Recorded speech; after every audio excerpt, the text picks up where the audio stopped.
Assalamualaikum warahmatullahi wabarakatuh. Pada hari ini kami akan melakukan konseling terhadap pasien yang mengalami preeklamsia dan memiliki riwayat penyakit diabetes mellitus tipe 2. Berikut studi kasusnya. Assalamualaikum, selamat pagi. Apa benar ini dengan Ibu Mona?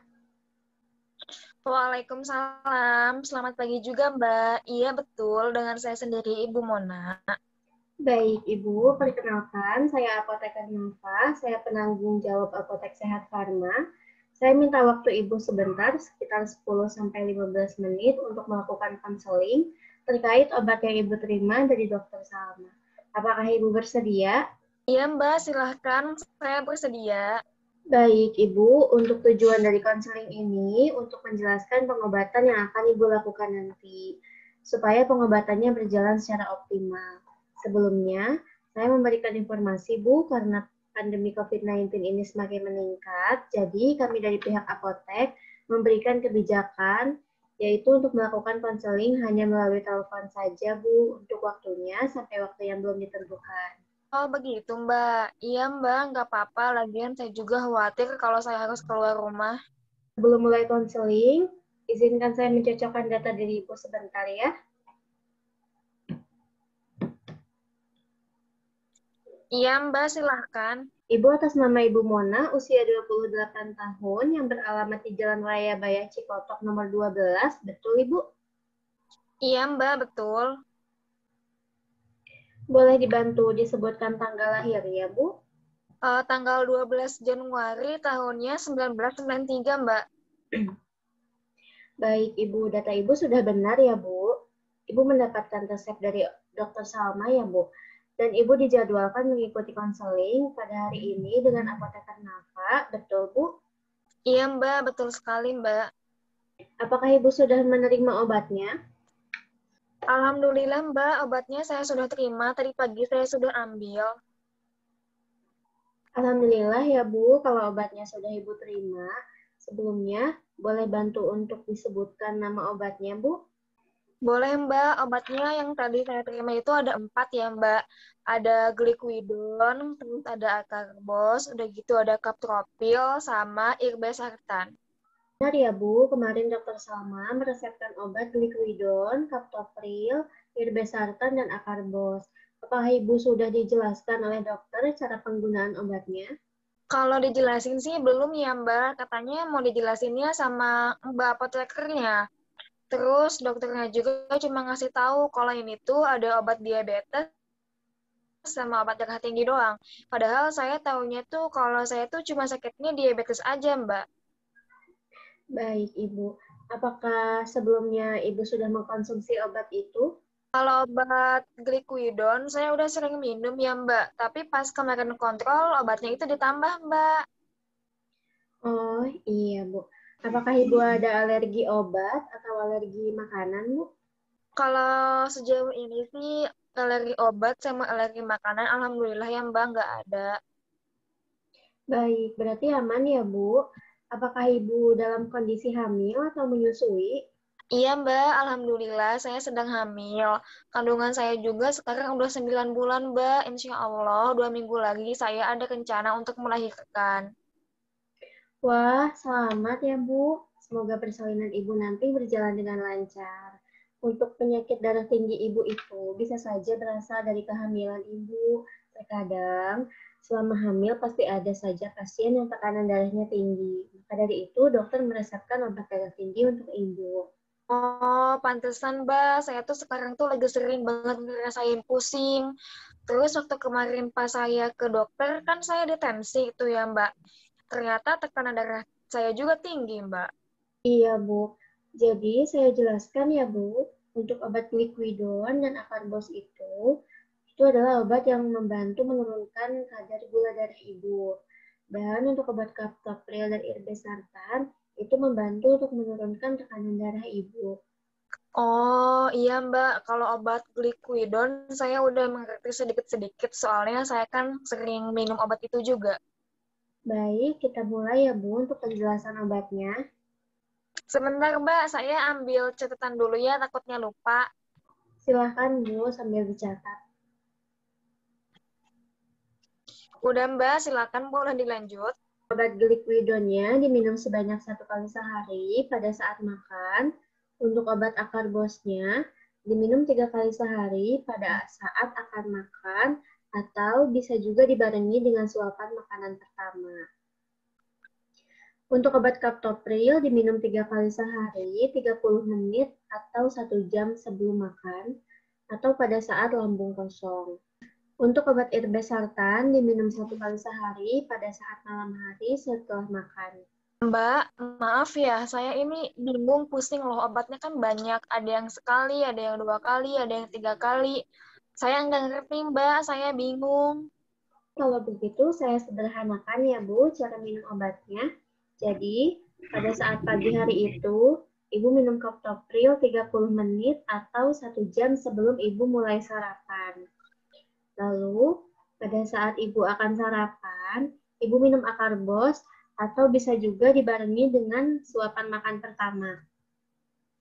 Selanjutnya, Ibu jeda makannya, lalu Ibu minum glikvidon dengan air, lalu Ibu boleh melanjutkan makan Ibu. Lalu, pada siang hari, Ibu minum obat kaptopril dan akarbos saja. Untuk kaptoprilnya seperti biasa diminum 30 menit atau 1 jam sebelum Ibu makan. Kemudian, untuk obat akarbosnya bisa Ibu konsumsi saat akan makan atau bisa juga dibarengi dengan suapan makanan pertama. Untuk malam hari, Ibu minum akarbos, kaptopril, dan irbesartan. Untuk cara minum akarbos dan kaptopril disamakan dengan cara minum yang pagi.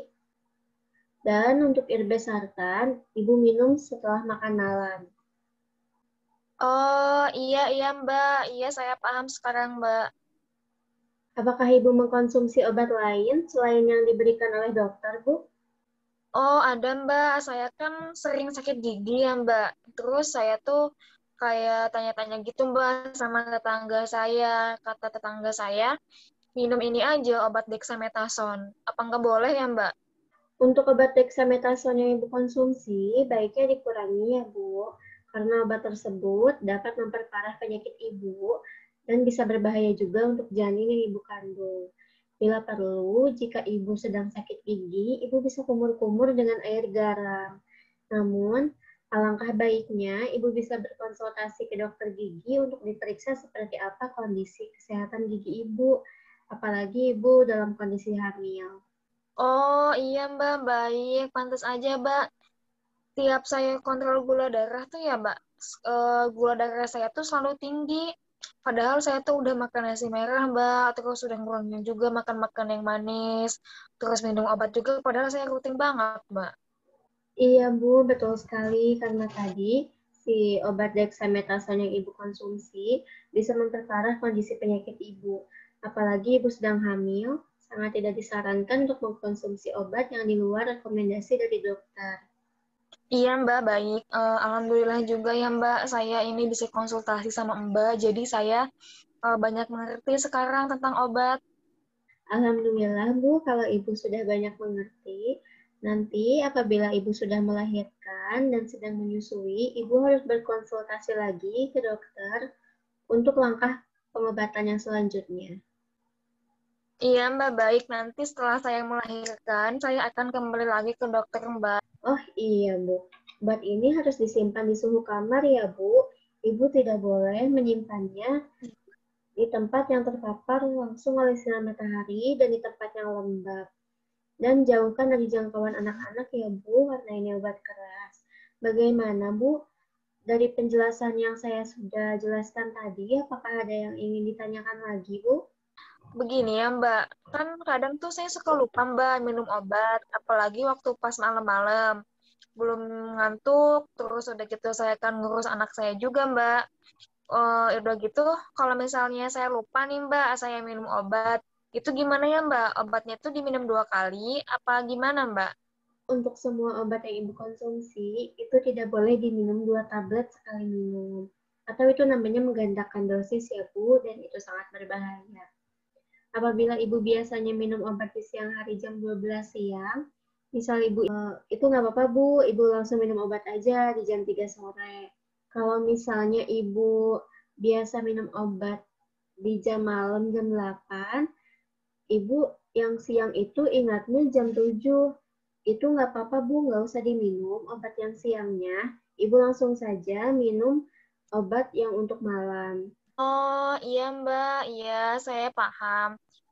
Gini Mbak, kan saya ibu hamil ya Mbak. Terus saya tuh pengen tanya gitu Mbak, ada nggak ya efek samping dari obat yang saya konsumsi sekarang buat saya? Untuk efek sampingnya ada Bu, tapi biasanya efek samping yang ringan saja, seperti mual, muntah, pusing, diare, keruam pada kulit, sakit dada, atau sakit perut Bu. Tapi Ibu tenang saja, jangan khawatir, karena jarang sekali terjadi efek samping itu Bu. Kalau misalnya Ibu merasakan efek samping yang tadi, atau efek samping yang berat, Ibu bisa menghubungi dokter Ibu untuk tindakan yang selanjutnya. Oh iya, baik Mbak. Semoga saja saya nggak sampai ngerasain ya Mbak efek samping yang tadi Mbak sebutin. Amin. Apakah ada yang ditanyakan lagi, Bu, terkait obat yang Ibu terima? Tidak ada Mbak, saya sudah paham, sudah saya catat juga biar saya nggak lupa. Baik, Bu. Kalau Ibu sudah paham, apakah boleh diulangi, Bu, cara penggunaan obatnya yang sudah saya jelaskan tadi? Oh, boleh Mbak. Ini kan ada obat kaptropil ya Mbak. Si obat Iya. ini itu diminumnya 30 menit atau 1 jam sebelum saya sarapan atau sebelum saya makan. Pokoknya diminumnya itu pas lambung saya tuh masih kosong ya Mbak. Iya, betul. Terus pas saya mau sarapan itu saya minum obat yang akarbos. Kemudian pas nanti saya makan, pas saya udah dapat sesuap atau 2 suap, saya minum obat yang glukodon. Bener nggak Mbak? Iya, Bu, betul sekali. Iya Mbak. Terus yang pas siangnya, saya itu minum obat kaptropil sama akarbos doang. Yang obat kaptropil itu diminumnya 30 menit atau 1 jam sebelum saya makan siang. Kemudian pas saya makan di suapan pertama atau di suapan kedua, itu saya minum lagi obat yang akarbos ya Mbak. Iya, Ibu. Kemudian pas malam hari, saya minum obat akarbos, kaptropil, sama irbesartan. Obat yang irbesartan itu diminumnya setelah saya makan malam, Mbak. Iya, Ibu. Alhamdulillah sudah bisa dimengerti ya Bu penjelasan dari saya. Sebelumnya saya ucapkan terima kasih dan semoga Ibu lekas sembuh. Jika suatu saat Ibu lupa cara minum obatnya, Ibu boleh hubungi saya di nomor ini. Ada lagi Bu yang ingin ditanyakan? Mbak, saya sudah cukup mengerti apa yang sudah Mbak jelaskan. Baik Bu, kalau sudah cukup, Ibu jangan lupa pakai masker, jaga jarak, dan cuci tangan, tetap patuhi protokol kesehatan. Kalau Ibu tidak ada kepentingan keluar yang mendesak, diam di rumah saja ya Bu. Baik, Mbak. Terima kasih banyak ya, Mbak. Saya juga jadi termotivasi untuk tidak sia-sia melakukan pengobatan ini. Terima kasih Bu untuk konseling hari ini. Sebelum saya tutup, saya mohon maaf ya Bu apabila selama konseling ada kata-kata yang kurang jelas atau ada putus-putus ya Bu tadi karena keterbatasan sinyal. Iya, Mbak. Nggak apa-apa. Iya. Baik, untuk konseling hari ini saya tutup ya Bu. Terima kasih, stay safe, semoga cepat sembuh. Amin, Mbak. Makasih banyak ya, Mbak. Iya, sama-sama.